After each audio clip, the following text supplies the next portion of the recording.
ऋषभ देव जी ने इंद्र की बेटी जयंती से विवाह करके 100 पुत्रों को जन्म दिया, जिसमें सबसे बड़े बेटे का नाम था भरत, जो इतना तेजस्वी हुआ कि उस भरत के नाम से अजनाभ खंड को भारतवर्ष के नाम से जाना गया।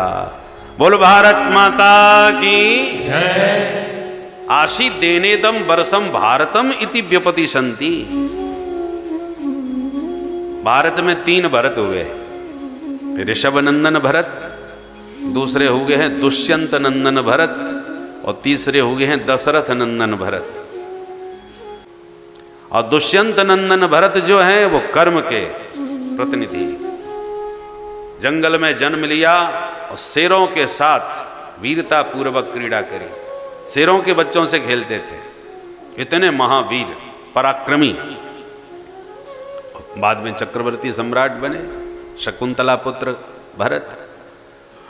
और तीसरे हैं ये जो भरत ऋषभ देव जी के पुत्र हैं, जो बाद में जड़ भरत के नाम से जाने गए, जो परम ज्ञानी हैं।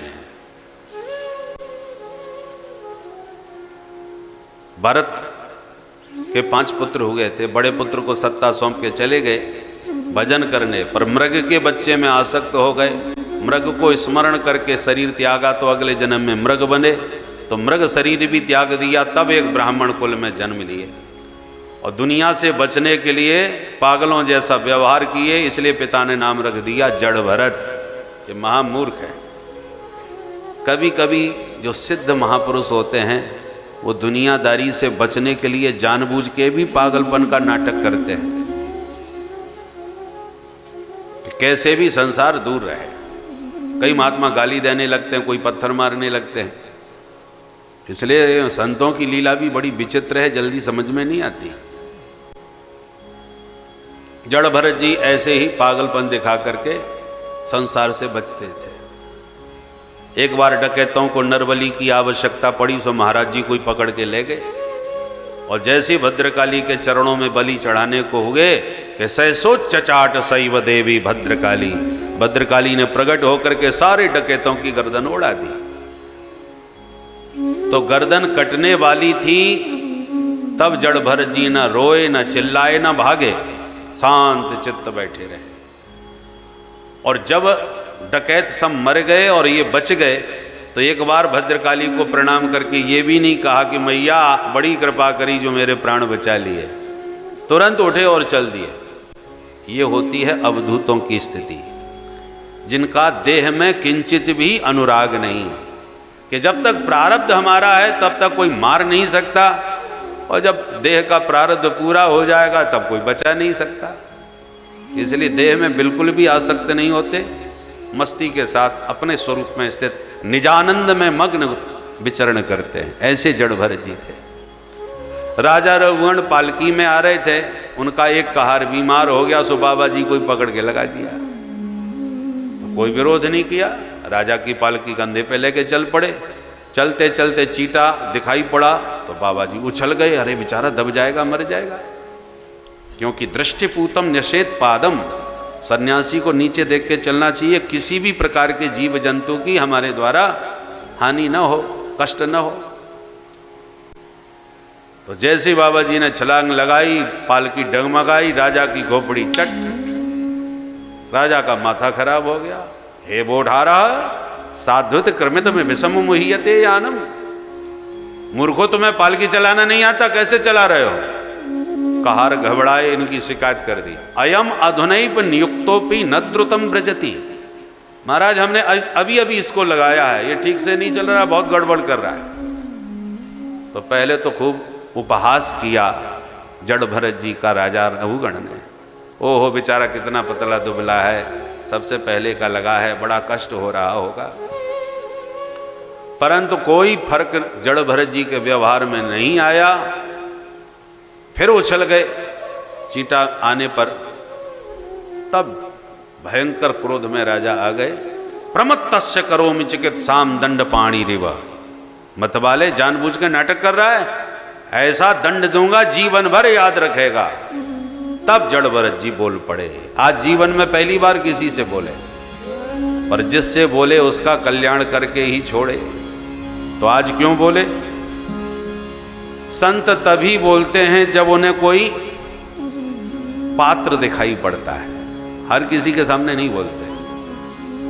जड़ भरत जी को इसलिए बोलना पड़ा कि राजा सत्संगी है, सत्संग में जा रहा था, संतों में श्रद्धा रखता है, परंतु राजा रजोगुणी होने के कारण मेरे उस अवधूत स्वरूप को पहचान नहीं पा रहा, और मेरा अपमान करेगा तो बेचारा नरक में गिरेगा, और ये नरक में गिर गया तो सत्संग बदनाम हो जाएगा कि नित्य सत्संग सुनने वाले भी नरक में गए, सत्संग की बदनामी होगी।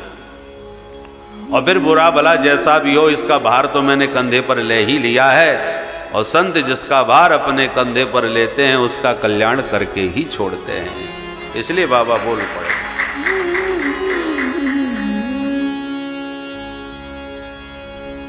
त्वयोदितं व्यक्तमबे प्रलब्धं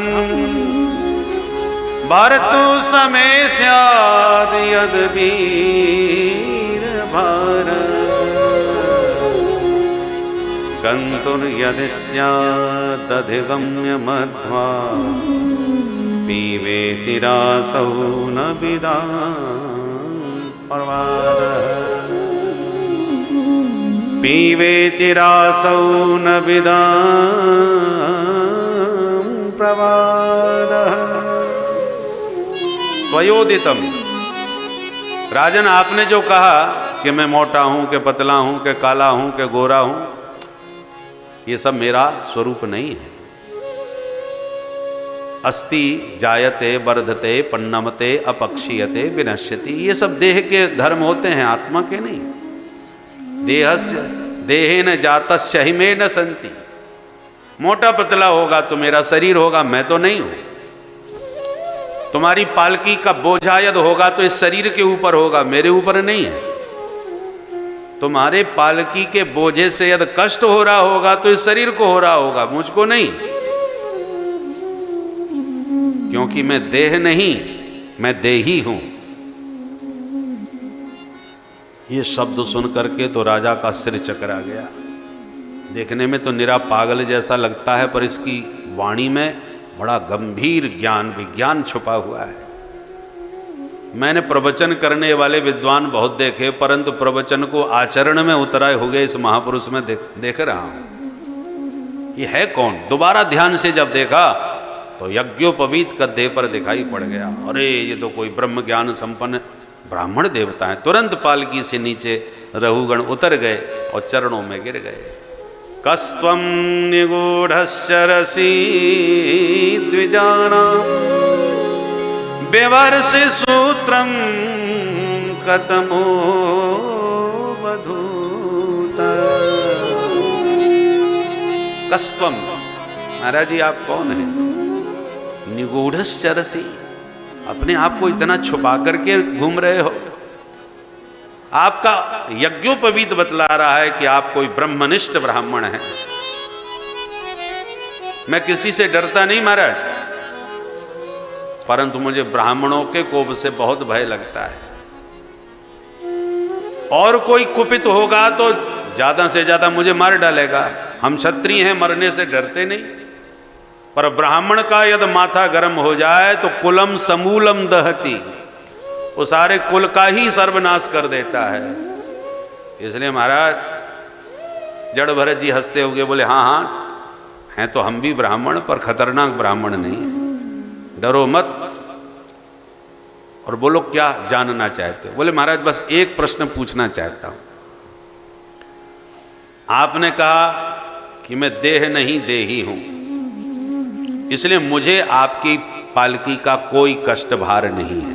ये बात मेरी समझ में तो नहीं आई। क्यों नहीं समझ में आई भाई? बोले देखिए महाराज, स्थाल्यग्नितापात पयसोभिताप तत्ताप तस्तंडुल गर्भरंद्री देहेन्द्रिय स्वासय सन्निकर्षा तत संसृति पुरुषस्यानुरोधा।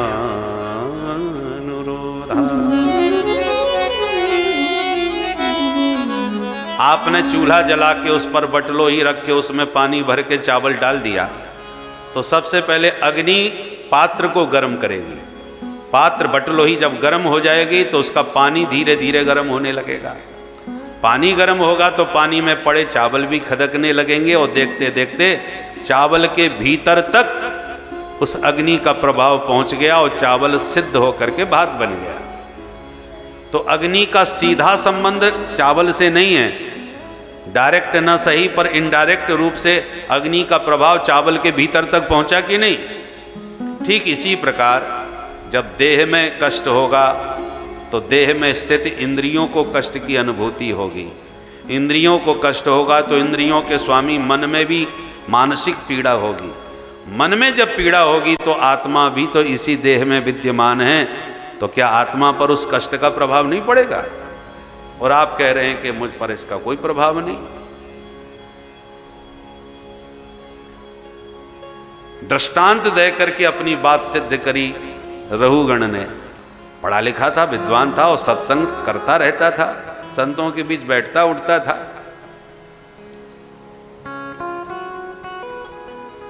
तो जड़ भरत जी एकदम हंसने लगे और बोले, राजन हो तो तुम महामूर्ख, पर विद्वानों के बीच बैठ बैठ करके सत्संग की बातें करना, आत्म तत्व की चर्चा करना तो अच्छी तरह सीख लिया, अभी आत्म तत्व के विषय में जानते कुछ भी नहीं।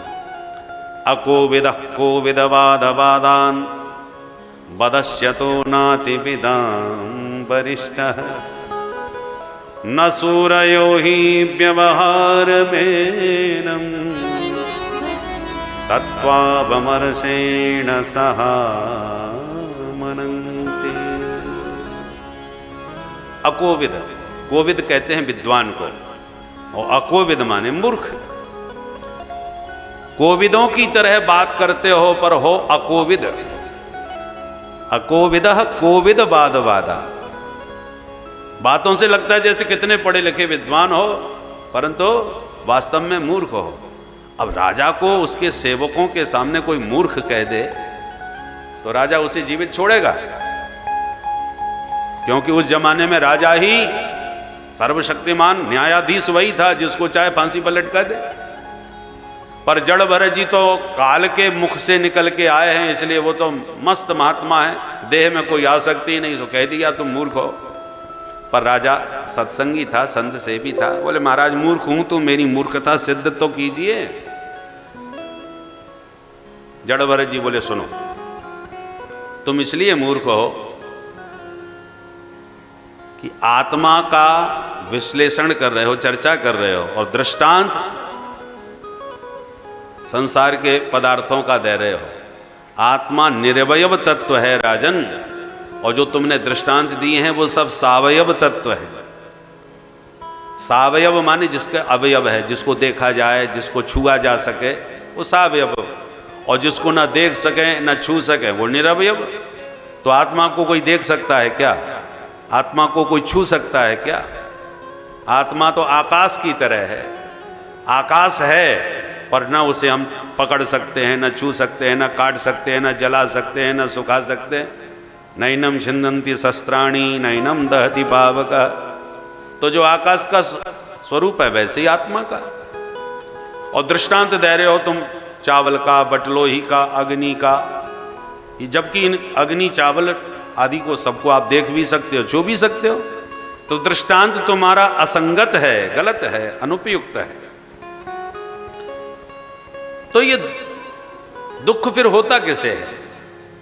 बोले जो हमारा मन है ये बहुत आत्मा के निकट है। अंतःकरण चतुष्टय में मन बुद्धि चित्त अहंकार है। देखो स्फटिक मणि के शिवलिंग आपने देखे होंगे, उसमें अपना कोई रंग है ही नहीं। स्फटिक मणि का क्या रंग है? पर उस पर सफेद पुष्प चढ़ा दिया तो सफेद दिखेगी, अब लाल पुष्प चढ़ा दो तो लाल दिखेगी, नीला पुष्प चढ़ा दिया तो नीली दिखेगी। पर मणि ना लाल है, ना पीली है, ना नीली है। आपने जो पुष्प उसके पास रखा है उसका रंग उसमें प्रतिबिंबित हो रहा है। ऐसी आत्मा तो समस्त द्वंद्वों से परे है, परंतु जो मन है संकल्प विकल्पकात्मक मन, हमारी प्रकृति क्या है? मन के अनुकूल जो होता है उसमें हम अपने को सुखी अनुभव करते हैं। और हमारी मन इच्छा के प्रतिकूल कुछ हो जाता है तो हम उसमें दुख का अनुभव करने लगते हैं। इतने सदस्य बैठे हैं, अब कोई श्रीमान आए और उनको लगा हम भी आगे बैठ के सुनेंगे। अब जगह उसको कहीं नजर ही नहीं आई, उसने चारों तरफ दृष्टि घुमाई, संयोग से आपके सामने कुछ जगह उसे खाली नजर आई। बोले यहाँ बैठा जा सकता है, और आपने भी उसकी दृष्टि को भांप लिया कि ये यहीं आने वाला है, तो तुरंत हाथ पैर फैला दिए कहीं बैठ ना जाए।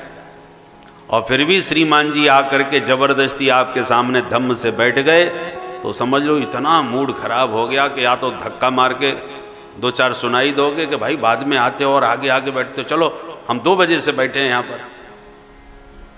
हो सकता है अब कथा तो एक किनारे हो गई, जबकि आप यदि अपना मन बैठाने का बना लें तो बड़े आराम से उसे बैठा सकते थे, पर आपका मन नहीं था, इसलिए कष्ट का इतना कारण नहीं है जितना आपको कष्ट हो रहा है,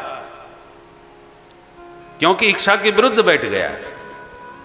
और थोड़ी देर में कोई दूसरे श्रीमान आ गए। अब आपके पास सचमुच कोई जगह शेष नहीं रही, क्योंकि जो थोड़ी बहुत थी उस पर बैठ गए। अब जो आया वो आपका बहुत चिर परिचित मित्र है, जो प्राइमरी में आपके साथ पढ़ा था और आज 15 साल के बाद मिला है। तो इतने वर्षों के बाद उस मित्र को देखते ही आप एकदम प्रसन्न चित्त हो गए, तुरंत इशारा किया, अरे भैया इधर आओ इधर आओ, तुम कैसे। अब वो भी आपको देख करके एकदम प्रसन्नता में खिल तो गया, पर इशारा किया, जगह तो दिख ही नहीं रही, कहाँ आऊँ, कहाँ बैठा होगे। बोले सब जगह हो जाएगी, तुम आ तो सही।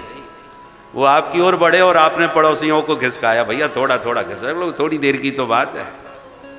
बड़ी मुश्किल से थोड़ी सी जगह बना पाई और मित्र को हाथ पकड़ के दम से बैठाया।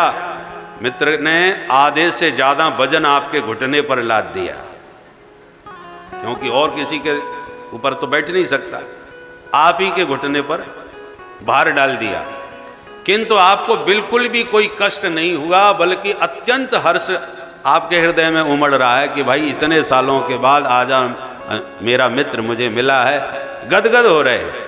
अब दोनों स्थिति में आप देखिए, थोड़ी देर पहले जो श्रीमान आए थे वो आपसे बिल्कुल अलग बैठे थे, छू भी नहीं रहे थे, फिर भी आपको उसके बैठने का भयंकर कष्ट हुआ, पूरा मूड खराब हो गया। और अब जो आए हैं वो आपके ऊपर बोझा लादे बैठे हैं अपना, और आपको उसके बैठना पड़ रहा है। शरीर में हो सकता है उसका कष्ट भी हो भार का, परंतु मन में कोई कष्ट नहीं है, मन आपका एकदम प्रसन्न चित्त है। तो विपरीत बात हुई कि नहीं, शरीर में कष्ट है, मन प्रसन्न है, और शरीर को स्पर्श भी नहीं है, फिर भी मन खिन्न है। क्यों? क्योंकि मन के अनुकूल वो आया है तो उसका भार भी हमको आनंदप्रद लग रहा है, और मन के प्रतिकूल जो बैठा है उसका बैठना हमको कष्टप्रद लग रहा है। मन परम कारण मामनंती, सुख दुख का मूल कारण ये मन ही है। बोल बंसी वारे की। इस प्रकार से जड़ भरत जी ने ऐसा दिव्य उपदेश दिया और अंत में समझा दिया, बिना महत्पाद रजोभिषेकम, जब तक ब्रह्मज्ञानी ब्रह्मनिष्ठ महापुरुषों की चरण रज को माथे से नहीं लगाओगे राजन, तब तक ये ब्रह्म विद्या बुद्धि में बैठने वाली नहीं है, समझ में आने वाली बातें नहीं है। रहुगण का सारा अहंकार विगलित कर दिया जड़ भरत जी ने, और रहुगण का कल्याण हुआ।